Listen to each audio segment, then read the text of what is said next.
अभी हाल ही के समय में जो है मध्य प्रदेश ने बासमती चावल का जीआई टैग प्राप्त करने के लिए कोशिश की हुई है।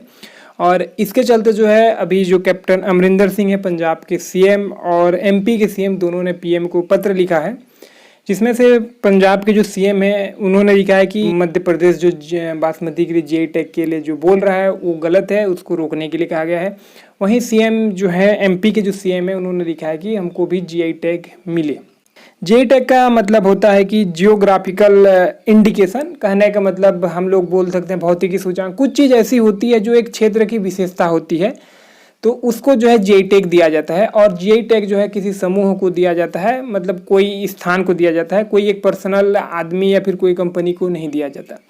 तो बासमती का इतिहास सबसे पहले हम लोग बात करते हैं। देखिए बासमती का इतिहास जो है, बासमती पहले क्या होता था कि ये जो बासमती है वो भारत और पाकिस्तान में ही होता था।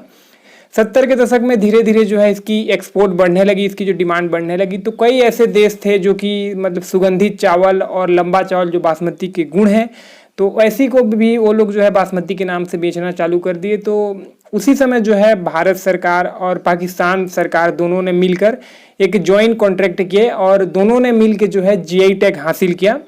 जीआई टैग जब से हासिल हो गया तो भारत और पाकिस्तान ही मतलब ये जो बासमती चावल है उसको बेच सकते हैं और अन्य जो कोई देश उसको नहीं बेच सकता है। लगभग जो है 50 देश ये जो जीआई टैग प्राप्त करने की होड़ में लगे हुए थे, जिसमें से उनको नहीं मिला और आज भी वो उसके लिए प्रयासरत हैं। और चाइना तो भाई कई बार ट्राई कर चुका है, चाइना चाहता है कि उसको भी ये टैग मिल जाए जिससे कि वो एक्सपोर्ट करना चालू कर दे। ये हाल ही के समय में जो है ये जो बासमती चावल का जो एक्सपोर्ट है वो धीरे धीरे बढ़ती जा रही है। तो इसके जो है जैसे कि एमपी ने जब क्लेम कर दिया है कि एमपी का कहना है कि हमको ही मिले। मैं आपको बता दूं कि भारत में सिर्फ 7 ऐसे राज्य हैं जिनको जो है जीआई टैग मिला हुआ है। मतलब ऐसे 7 राज्यों में ही जो है बासमती चावल हो सकती है। उसमें से भी कुछ जिले, मतलब ये 7 राज्यों में से सिर्फ 77 जिले ऐसे हैं जहाँ पे ये जो बासमती चावल का उत्पादन हो सकता है और वहीं से उसको बेचा जाता है। एमपी ने भी क्लेम किया है कि जो मेरे 8 से लेकर 13 जो मेरे जो मतलब डिस्ट्रिक्ट हैं उसको भी बासमती का जीआई टैग मिले। इससे पहले एमपी ने कई बार ट्राई कर चुका है, यहाँ तक कि वो कोर्ट भी जा चुका है, मद्रास कोर्ट में भी अप्लाई किया, वहाँ भी हार गया। आईसीआर में भी उन्होंने अप्लाई किया, वहाँ पे भी चेक किया, वहाँ भी हार गया। मतलब ये 7-8 जगह जहाँ जहाँ अप्लाई करना था उन्होंने करके देख लिया, कहीं पर भी उन्हें अप्रूवल नहीं मिला है। तो अभी फाइनली ये जो है जो पीएम को पत्र लिखे हैं कि भाई हमको दिया जाए, मतलब कि अभी इसका राजनीतिकरण किया जा रहा है। तो इसका जो है 2 असर पड़ने वाला है, एक तो जो भारत में असर पड़ेगा वो, दूसरा इंटरनेशनली असर पड़ेगा वो।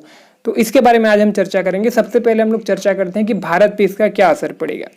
जैसे कि भी बासमती चावल की कीमत बढ़ रहा है तो हर एक किसान, मतलब हर एक राज्य चाहता है कि वो बासमती चावल का उत्पादन करे। तो इसके लिए क्या होगा कि जैसे कि अभी एमपी जब क्लेम करेगा, एमपी को अगर मिल जाएगा तो उसके बाद छत्तीसगढ़ क्यों पीछे छूटेगा, क्योंकि छत्तीसगढ़ तो धान का कटोरा है। उसके बाद वेस्ट बंगाल क्यों छूटेगा, साउथ साइड क्यों छूटेंगे, धीरे धीरे सब लोग ये सब करना चालू कर देंगे। तो इससे क्या है कि बासमती चावल का जो मतलब उत्पादन ज़्यादा हो जाएगा। मैं आपको बता दूं जो भारत जो है लगभग 85% बासमती चावल का मतलब ऑल ओवर 130 कंट्री जो मतलब आयात करते हैं, तो उसमें से लगभग जो है 85% भारत करता है और लगभग 15% पाकिस्तान करता है। पाकिस्तान के 18 ही जिले में मतलब कि उनको जीआई टैग मिला हुआ है। तो जैसे ही एमपी को मिल जाएगा अप्रूवल तो उसके बाद छत्तीसगढ़ करेगा और कई ऐसे जो राज्य हैं, हर कोई करना चाहेगा कि उनको भी बासमती का जीआई टैग मिले, जिससे कि जो है बासमती की जो गुणवत्ता है वो खराब हो गई। जीआई टैग उनको मिलता है जो कि लाखों मिलियन सालों से जो है वहाँ बासमती चावल हो रही है। जैसे ये 7 जो रीजन मिला है, जैसे कि जम्मू कश्मीर के सिर्फ 2-3 ही डिस्ट्रिक्ट को मिला हुआ है। तो इस तरीके से जो 7 जो राज्य मिला है, यहाँ काफ़ी मिलियन ईयर्स यहाँ पे जो है बासमती चावल हो रही है, तो इसीलिए इनको जीआई इंडेक्स से मिला है। ये तो हो गया भारत पे क्या असर पड़ने वाली है। दूसरा इंटरनेशनली क्या असर पड़ने वाली है। जैसे कि मैंने आपको बताया कि 85% इंडिया का कब्जा है, 15% पाकिस्तान का कब्जा है। तो पाकिस्तान बोलेगा यार तुम अपने जो राज्यों को आप बढ़ा दे रहे हो जीआई टैग, तो हम लोग भी बढ़ाएंगे। तो उसका 18 को 28 कर देगा, 28 को क्या पूरा पाकिस्तान को भी कर सकता है, क्योंकि वैसे ही उसकी आर्थिक स्थिति भी खराब है। तो पाकिस्तान को भी एक मौका मिल जाएगा कि अपने जो उसको बढ़ाने का, हालांकि जहाँ पर वो ग्राफिकली नहीं है फिर भी वो बढ़ा देगा, क्योंकि भाई उसको तो इनकम लेना है, क्योंकि अभी इसकी डिमांड बढ़ रही है। ये तो होगी पाकिस्तान की बात। दूसरा चीज़ ये कि चाइना को जो भारत पाकिस्तान रोक रहे थे हर एक जगह जहाँ पर भी वो क्लेम करता था, अब वो लोग भी रोक नहीं सकते क्योंकि एक वीक पॉइंट हो जाएगा, है ना। तो चाइना को भी एक मौका मिल जाएगा और चाइना को जैसे ही इसका जीआई टैग या फिर जैसे ही अप्रूवल मिला चाइना को, तो चाइना इतना धड़ल्ले से इसका प्रोडक्शन चालू कर देगा और जो भारत पाकिस्तान जिस रेट में बेचते हैं उसके आधे रेट में बेच देगा। और चाइना का कोई भरोसा नहीं, हो तो प्लास्टिक का चावल बना के उसमें सेंट डाल के वो बेच देगा, है ना। तो जैसे ही चाइना को गलती से मिल तो गया इसका अप्रूवल, तो इसका काफ़ी ज़्यादा नुकसान उठाना पड़ेगा। और ये जो बासमती चावल की जो गुणवत्ता है, जो कि उसके सुगंध और स्वाद और लंबाई के लिए जो जाना जाता है, धीरे धीरे उसकी जो ये धीरे धीरे डाउन होती जाएगी।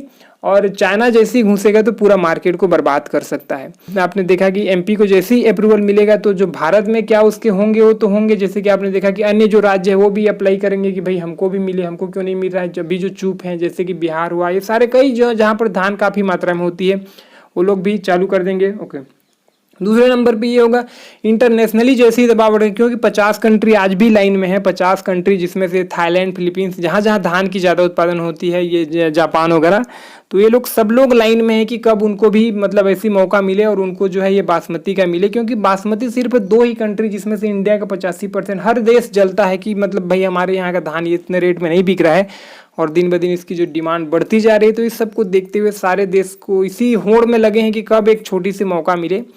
तो इसका फाइनल ये निकलता है कि जैसे ही एमपी को अप्रूवल मिलता है तो समझो हर जो कड़ी जो लॉक होके बंधी हुई है वो सब टूट जाएगा। हालांकि मैं खुद एमपी का नहीं हूँ ना, मैं पंजाब का नहीं हूँ, मैं तो छत्तीसगढ़ का हूँ, लेकिन जैसे ही एमपी को मिलेगा यार तो इसके काफ़ी ज़्यादा नुकसान उठाने को पड़ेंगे। क्योंकि देखिए उस समय जब इनको जे टैग मिला था उस समय एमपी को बोलना था तो शायद मिल जाता, और उस समय पाकिस्तान भी कोई ऑब्जेक्शन नहीं करती। क्योंकि जब ये जे टैग मिला था तो उस समय इतनी ज़्यादा सेल नहीं होती थी, तो पाकिस्तान को भी इतना इससे मतलब नहीं था। वरना पाकिस्तान भी अपने जो 18 डिस्ट्रिक्ट की जगह वो भी 20-25 करवा लेता है ना। तो उस समय मतलब छोड़ो चलो करा देते हैं वाली बात थी। लेकिन अब भाई आप देख रहे हैं कि उसमें 20-20, 30-30, 40-40% की ग्रोथ हो रही है सेलिंग में। उतना ज़्यादा डिमांड अभी बढ़ रहा है, तो इनकी भी माथा अभी सब फिर रहा है और सब देश जो है इसी चक्कर में भिड़े हुए हैं। तो मेरा जो पर्सनल ऑब्जेक्टिव है, मैं नहीं चाहूँगा कि ये जो जीआई टैग ये जो 7 जो मतलब स्टेट को मिले हैं इसके सिवा कोई अलग स्टेट को मिले, मेरे छत्तीसगढ़ को भी ना मिले। क्योंकि जहाँ पे जो हो रही थी और जिस लेवल से, जिस मिलियन ईयर से जहाँ पर हो रही थी बासमती चावल, ये वहीं पे हो और बासमती चावल का जो फिजिकल जो उसकी भौतिक गुण है वो बना रहे।